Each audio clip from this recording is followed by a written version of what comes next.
name's Alan Wilson, as you well know, and I operate with a partner, Anthony Blackett, and we have set ourselves up in the field of history, for the study and pursuance of history, historical knowledge. And one of the things we set up was a partnership, the MTP partnership. So I operate through the MTP partnership on equal terms with Blackett. Anthony Blackett's well known from the books which we jointly publish. Now, one of the major things that we've done in our studies is to delve into the ancient history of the Brits. Now, in delving into ancient British history, we found a peculiarity. In modern times, it's been regarded as a bogus history. And the reason for it being a bogus history comes out of Oxford and Cambridge and London in England. And the theory was that Troy never existed other than in the mind of Homer. And as Homer wrote a fictitious poem about Troy, Troy was a fictitious place. It had no foundation in fact or truth and was non-existent. Therefore, a history which based itself upon the first king of Britain being Brutus, the great-grandson of Anchises and grandson of Aeneas of Troy, and that the whole of the British nation were originally, or a large part of them were originally Trojan, had to be a false history. As it was a false history based on Homer's fictional epic, therefore you throw out British history. And this actually was done, and you will find books by these supposed scholars from Oxford and elsewhere stating this in the words that I've just stated, that it's a bogus history based on a bogus fiction by Homer, that this is a brutal, primitive race who had no real history of their own, a bunch of savages, and they decided they would claim descent from Troy. Now, how this lunacy could have taken root in the 19th century is perhaps hard to understand. But you've got to realize that in the United Kingdom, the word united doesn't really apply. It's a very fragmented, fratricidal place where all sorts of petty jealousies and major jealousies are consistently to the fore in the relations between the Scots, the Irish, and the Welsh and the English. Everybody seeks primacy and jealously attacks and niggles at the others. So what you start with in British history is a situation that the history is thoroughly derided before William the Conqueror. And this is the well-known phrase in Britain of, it all began in 1066. In other words, you couldn't believe anything that happened before 1066. Now this leads to a peculiar situation. You get modern professors, and I've read a book recently, I've read several, but one last year, where a professor of archaeology actually states, we know nothing of British history whatsoever other than the snippets and small comments made by various Greek and Roman writers. Now that is an inconceivably stupid statement. You could equally say we know nothing of what the Jews, or the history of the Jews, other than what Roman or Greek writers said about the Jews. In other words, you know nothing of the Jews. Now you know about the Jews because you know of the various histories and documents preserved by the Jews. The Bible, the Talmud, Flavius Josephus, and so on. And we don't say to the Jews, you have no history, because the Greeks and the Romans didn't mention you. And we don't go to China and say to the Chinese, you have no history, because the Greeks and Romans didn't write about you, nor do we do it to the Japanese. Each nation preserves its own history. And really, if you dig up in ancient Assyria and you find the monuments of Assyria with their inscriptions and the libraries of various kings on cuneiform clay tablets, you are reading the self-preserved histories of Assyria, and the same in Chaldean Babylonia. So why Britain should be singled out and put into a bracket where we are told you cannot have original British records and British inscribed stones of antiquity, British coins and British artifacts, the whole archaeology of Britain and history of Britain, unless it's verified by some Roman or Greek who did not visit the country and who wrote, say, 300 to 500 years after the events he's describing. Very difficult to understand. So it's a double standard which has come in, and it's come in through petty political jealousies and political motivations in the United Kingdom. Now, what was happening when this Trojan epic had to be abandoned in Britain was that it was in the early 1800s, beginning of the 19th century. You just had the American Revolution or War of Independence, tearing itself away from the Brits. On the British throne was a very unpopular German monarchy. George III was stark raving mad, although they tried to portray him otherwise. He had six fat, debauched sons whose performance around London with loose women and morganatic managers and gross behaviour was very unpopular. Whole damn monarchy was in disrepute. The ruling elite, ruling class needed a puppet monarchy. They were still smarting under the effect of the Jacobite rebellion, where Bonnie Prince Charlie attempted to oust these Hanoverians in the 1745-1750 era. The French had risen on their hind legs and finally got rid of the aristocracy, and they got rid of the king, and there were guillotines everywhere. And it was in this frantic environment in Britain that the decision was taken to get rid of past British history, because it was very necessary to create a bogus history and to eliminate anything that was a threat to the regime and the monarchy. And you've got to realise also that 50% of the British population are estimated to have supported the French Revolution, and at least 50%, if not more, were fully in support of the American Revolution. And this probably is not realised outside the UK. So one of the targets was to abandon the ancient history of the country and to create a history that would shore up the monarchy and protect the establishment. So having gone into that in that way, the detail can be researched by anybody. In particular, there was an assault upon the Welsh, because it was in Wales that the histories were mainly preserved. The Welsh had been in their territories for 3,600 years, and they said very firmly, as did many of the Brits in England, that they were people of two migrations. One, a vast migration by sea from Syria, about 1600 years BC, coming from, presumably from from Diocletian, who turns out to be Dungi of and the second migration about 500 BC from a Trojan remnant in the western Asia Minor area, Phrygian Troja. And so we had two migrations, one 3,600 years ago, one 2,500 years ago, coming into the UK, bringing these influences from that area. These histories were forthwith abandoned, purely on the basis that Troy never existed.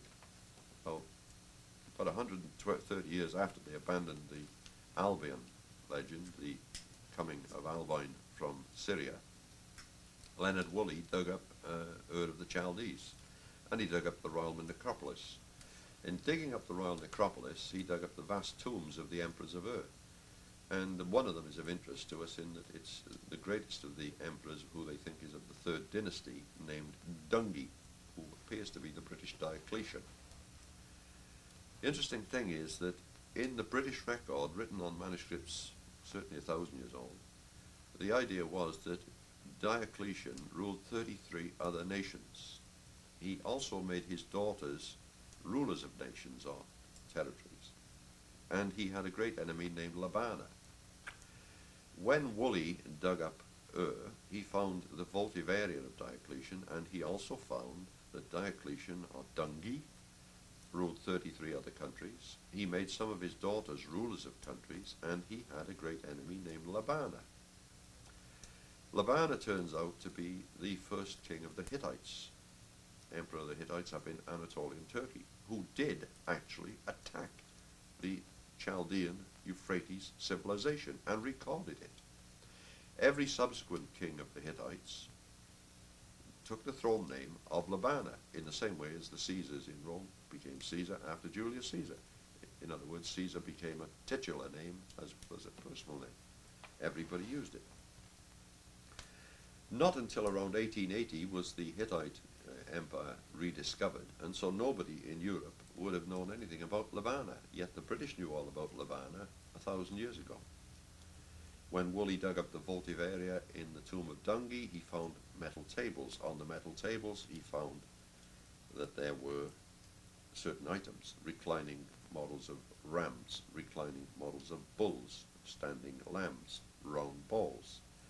When they dug up the Lexton Mound in Cambridgeshire in England, said to be the tomb of King Kinvelin, or within the Lexington Mound, they found a metal table in the votive area, reclining bulls, reclining model rams, reclining and standing lambs, and round balls again. In other words, a complete identical paraphernalia in the religious area. All these items are still in the Colchester Museum, but it seems not to have occurred to anybody to make the comparison. So there is some truth in the first legend, and you can take it further. You can compare the ancient measurements, jurisprudence, pottery, and in Britain, at the time of this invasion, 1600 BC, a marvellous metalworking culture burst out from nowhere. It had no antecedents, it had no precedents, there was no way that it could be traced back to a sort of development. It just came out of nowhere.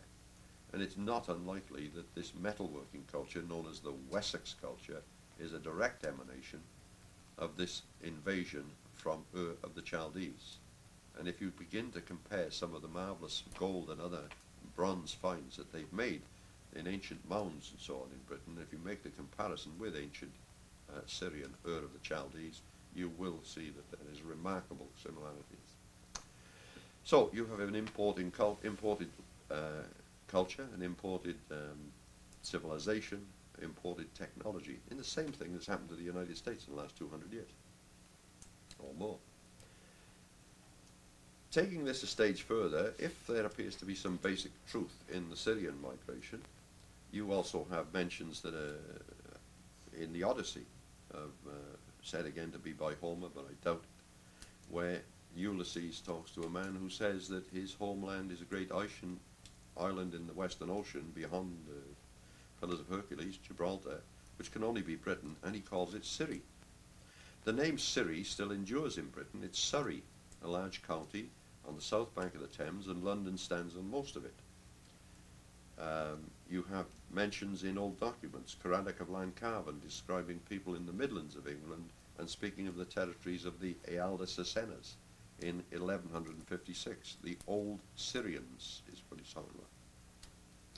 So the idea that the old Syrians came to Britain was well established and well remembered. In Ur, they were known as the Gutians, G-U-T-I-A-N-S. When Brutus came to Britain, the people who were recorded as being there were called Geontes, exactly the same name of the people who were found in the Canary Isles, Geontes. Later they became the Gewissai, and in medieval manuscripts, Anglo-Saxon chronicles and so on, they're the Gewissai. And it's fairly clear that the Gutians, the Geontes, are the Gewissai. And later they dropped the G-E and called them the Wissai or Wessex people, and said, Wessex, West Saxons, isn't that beautiful? Complete misnomer and another part of the general political ploy to get rid of the history. They actually have translated the Geontes of Britain as being giants, as if there was a mythical giant race there of great big people, and another attempt to create a myth out of fact. So, having dealt with them, we then thought it wise to possibly look at the Brutus legend. Now, the Brutus legend is firmly embedded in Britain, and you have to realize that the main line of kings of Britain always claims in history descent from Brutus. And it doesn't matter if you could claim descent from the Holy Family or Jesus Christ or whatever, you have to be able to claim descent from Brutus to be king. There's no doubt about this. So Brutus had to be got rid of, on the Trojan War being a fiction and the city of Troy being a fiction. Brutus is a fiction. We decided that as the history was proving out in a number of other fields, we were getting all manner of evidence to prove it correct, and reliable history, and honourable history, honestly recorded in detail, that it was worth looking at the alphabet of the people. Now, in the same way as the Greeks have an alphabet, the Arabs have an alphabet, which is different, and the Egyptians had a picture alphabet, and the Chinese have a pictorial alphabet, hieroglyphics in Egypt. So we also have a peculiar alphabet peculiar to the British. You think it's peculiar to the British at first sight. Again, this alphabet has been thoroughly derided, and they have called the alphabet a forgery, a fake, and a fiction invented by a man named Edward Williams around 1800. Difficult to see that because it's in a manuscript in the Bodleian Library in Oxford which dates around 1520. Difficult to see because it also is mentioned in a book being written for and on behalf of the Prince of Wales in 1794, and the author states, "This alphabet I find in a very ancient manuscript in the Bodleian Library." Equally difficult, as David ap Gwilym, probably the best of the Welsh poets, is describing the alphabet in his poems in 1370. Another poet, Ieuan Ddu, is describing the alphabet in 1425 roughly. And a further poet is describing the alphabet, Gutter Glyn, in roughly 1450. Equally, it's well known that the alphabet was brought back into use to send messages on sticks around 1400 when Owain Glyndŵr, the Welsh prince, was fighting Henry IV of England. It goes on and on. There is a satirical poem in existence written by a man named Rhys Cain. And Rhys Cain was from Oswestry, and he went to an Eisteddfod in 1580, met a Welsh bard from Glamorgan who had a pythynid, in other words a frame of wood with wooden slats in it, upon which was cut with a knife the straight strokes of the Coelbren alphabet and a story. And Rhys Cain kindly wrote a satirical mocking poem about the alphabet. Fine. We also find that in 1946 at Nag Hammadi in Egypt, Chenaboskin it's called, a peasant named Muhammad Ali was looking for firewood, and he found a 5-foot clay jar, 5 foot tall, in an old cemetery. He dragged the jar out, took it home, or broke it, one thing or the other. Inside were 14 leather satchels. In the 14 leather satchels were 128 Gnostic books, a complete Gnostic library of the Gnostic Christian Church. Now, for 1500 years, people have only really known about the Gnostics what their enemies, the Church of Rome, chose to write about them, and it's not very polite. But here was an intact Gnostic library. In amongst these 128 books is the book of Masanes, which means laid flat, wrought, and a wonder. It means an alphabet, it's not a name of a person. And this gives a complete detailed description of the Coelbren British alphabet, how it is, what it is, and how it works. Same descriptions were published roughly the same, well, almost exactly the same in 1840 in Wales. So we have signs that the alphabet would work. Now, if we look at the Brutus legend, we have this. The British finally come from Western Turkey, Troy, to Britain under Brutus. They pick up people on the way. In other words, they stop at Spain, the Iberian Peninsula, pick up more of their countrymen from Troy and proceed to Britain.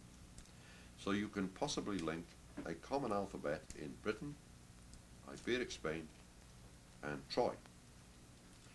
We also know that shortly before the British came from Troy, the Etruscans moved out, and they moved out around 650, 600 BC, and from the same area, Phrygia, in Trojan areas of Turkey.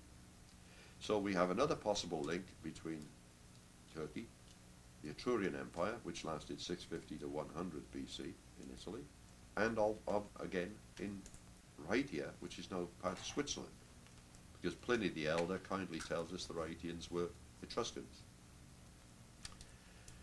What we did then was to identify that the alphabets in all these areas anciently were very similar. You could say near identical.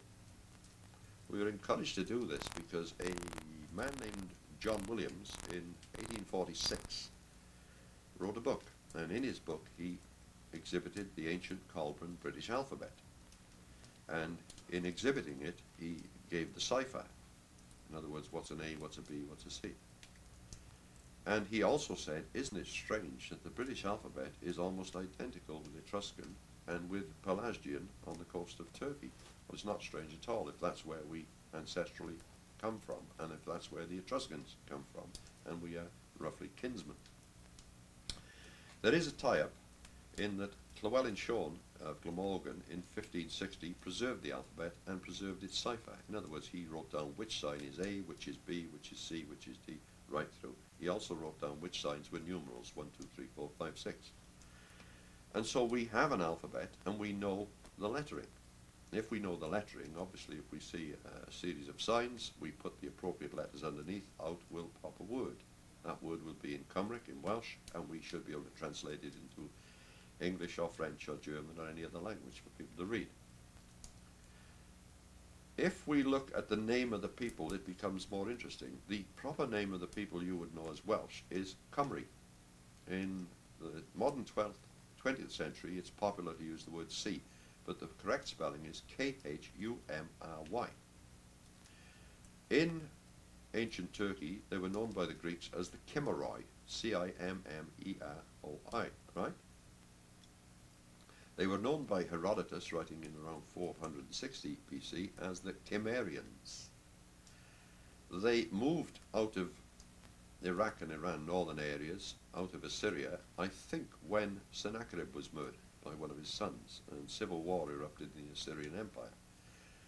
The records of the Assyrian emperors dug up at Nineveh and taken to the British Museum, 25,000 clay tablets, exhibit these very same people as the Cymry, Khumry, exactly the spelling and name that they have in Britain. The Assyrian emperors got these people from a place we would know as Israel, and they would appear to be the 10 tribes. So there is a clear linkage of people right the way back. We decided that we would attempt to translate the ancient stones in Britain, which are known to be of the year 200 AD in one instance. Those in Aberdeen and Angus in Scotland are known to be 6th century. There is stone in Galloway, said to be 6th century. There are stones in Cumbria, northwest England, again of the same era. There's stones dug up in St Paul's Churchyard in London, known to the Dark Age. And there are a number of stones in Wales and a number of church fonts. One of them is an ancient oak font. It's made from the stump of an oak tree, carved into a font, and an inscription around the thing. It actually names Arthfail, who is the Welsh spelling of Arthur. Very interesting. So we've got a number of stones all over the place. We simply applied the alphabet to these stones. In other words, that sign is A, that's B, that's C, or whatever. We then had, under the list of signs, we had a list of modern letters. Those modern letters formed words, and we were able to read what the stones say. So a stone put up in Nevin in West Wales around 950 turns out to be inscribed with the name of Higuel Rex, and in all the manuscripts Higuel Rex is Howell the Good, who ruled the area and died in 948, and if the stone's put up around 950, that's right. The ruins of his court under Upper Court Farm and Lower Court Farm are about 6 to 8 miles away, and about, I think, 6 miles away is Crug Howell, the heap of Howell, his grave mound. So he fits. We found another stone in Wales, interesting one. It said Godufan the Exiled. Godufan is a bit of a mouthful of a name, hardly inventable. And we find around 200 AD a British king named Godufan was indeed deposed. It says in the records Godufan was a turbulent, mad and wild king, for which reason he was deposed, exiled, and his brother Hrun placed in his stead. And it goes on right through Britain. You can translate all the stones with correct meaning and naming people and giving a little more historical detail elsewhere. This encouraged us to tackle Etruscan inscriptions. So we looked for Etruscan inscriptions. Now you'll find in Britain a lot of books, not many about Etruria. It's not popular in Britain. Presumably it's considered to be Italian. So whilst the Romans are much publicised, the Italians aren't, or the Etruscans aren't. And we found great volumes of Etruscan pictures of statues and ruined buildings and tomb mounds, but it was very hard to get at inscriptions. When we started to get to them, we found that they were little ones on wine bottles, on bronze mirrors, which were carved with scenes, little statements, on the sides of statues, all sorts of minor artifacts that people would use would have inscriptions on them. We were able to translate these without any difficulty whatsoever. And what we did note, and it's unmistakable, that some of these, particularly on, say, wine bottles, are pithy little humorous statements. And they unmistakably have the dry humour and the dry sort of self-depreciating wit that we associate with Jewish people. There's no doubt about this. And we therefore went further. We looked at, there's one very famous inscription. They found a tomb of a princess or great noble lady in one of the Etruscan cemeteries, untouched, and they found within this tomb a large amount of silver tableware. It's virtually an ancient tea set or dining set in silver. And this has been translated, if you can use the word translated, to mean Lathia, and they then said, aha, Lathia is the woman who owns this stuff, you see. And they even gave it a second name. And what they're doing is taking the Etruscan letter, finding the nearest Greek letter that matches it, and then reading in Latin. Although Pliny and a number of other writers tell them time and time and time again that the Etruscan language is nothing whatsoever remotely like Latin or Greek. And though they're told this, they can't resist doing something about it. In other words, the academic can never say, I don't know. And he feels he's writing to an uninformed audience who don't know either, and he can get away with it. So we translated this Lathia stuff. It was very interesting, because it actually says the gift to lie silent in the tomb, and words to that effect. And it doesn't say Lathia at all. And realizing we were onto a winner, we translated a lot of the major Etruscan texts. We translated the Perugia Keepus, a large stone slab with like a great gravestone with 36 lines of detailed writing on it, and it tells how 12 clan or tribal units of a people are setting up a union, and in this unified state they will divide the land equally amongst themselves. They will cooperate to drain the land, to irrigate it, to fertilize it, to clear the swamps, the woods, and to make it productive, and they will not war with each other, they will attempt to cooperate. It's, I don't know, like a constitution in a sense. We then translated other major statements. We found the 3 gold tablets that were known as the Purgi tablets, from a temple at the port of Coelbren. That's the Welsh way of pronouncing it. It was the ancient Etruscan port near Rome, major city area with 3 ports. And these little gold tablets, one's in Carthaginian and 2 are in Etruscan. They've not been read. We're able to find that they tell of the league of the Etruscans and Carthaginians to provide 60 warships each to combined fleet to attack the Greek Phocian pirates who'd settled on the Isle of Sardinia, and to get rid of them. The Greeks had been driven out or opted out from Turkey on the shores of there, and they'd come away when Cyrus had become Emperor of Persia, sent his general Harpagus there, and they had decided to set up in Sardinia and to make a living robbing the merchant fleets of the Carthaginians and the Etruscans. And it's well known that this league was formed. The whole story is well recorded by ancient authors. And here we have it repeated on the Purgi tablets. So we know that we're into authentic history. The other major text we deciphered in Etruria was the Agnone tablet in the British Museum, a large bronze tablet, 26 lines of writing on one side, a lesser amount on the other side. And it tells who the Etruscans were and where they came from before they got to Etruria. And I think, therefore, it's a very important tablet. It says that they were in a country happily. There was huge pestilence and plague and all sorts of cosmic disasters. They were led out of this country, and they went with the little cabinet in a cart, and they follow this little cabinet, which is in a cart. And they finally arrive at another land where it is their own land, and it's given to them, and they settle there and live there. I'm obviously paraphrasing what it says. And later, on the other side, it says how they are forcibly removed and ejected from this land of their own, and they are taken to another place which they don't like.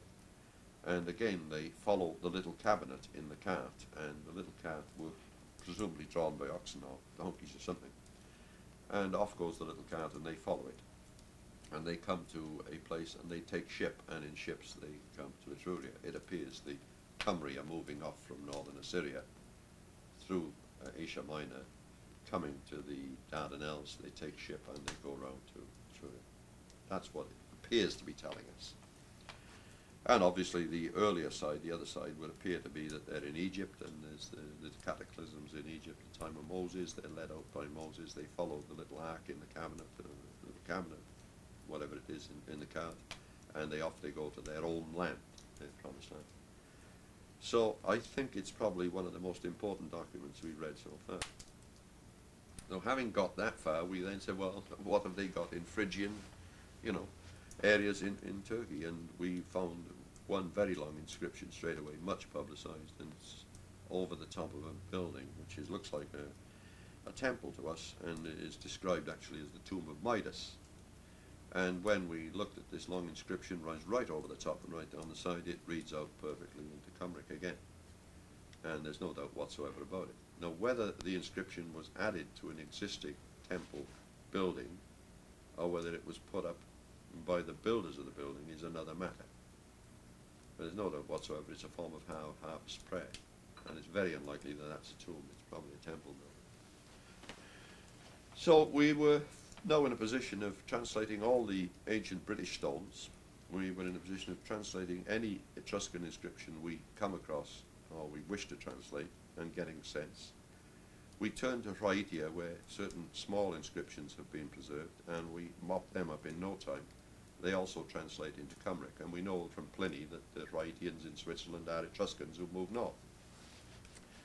So we've got a constant fit, in the same way as if there was devastation in the world tomorrow and New Zealand was the only place that escaped. It's quite possible that in later years New Zealanders would drift into ravaged America and would find documents that they could read in their own language, their own tongue, and the same in Canada, and they'd finally work their way back to the UK and read what was left there. And this is all we're doing. We're doing what Alex Haley did in a much more, we're not quite in the family genre that he's in. We're into a national sort of situation, but we're following our national roots right the way back as far as we can. Interestingly, the Welsh have always said that their language is the language of the angels, and the language and alphabet is the language of heaven. Now, they say that in those words. And here we have it called the language of the angels and the language of heaven in the Nag Hammadi scrolls in the Gnostic library. That's precisely the same definition they give of the same alphabet. It's the language of God. It's the language of heaven.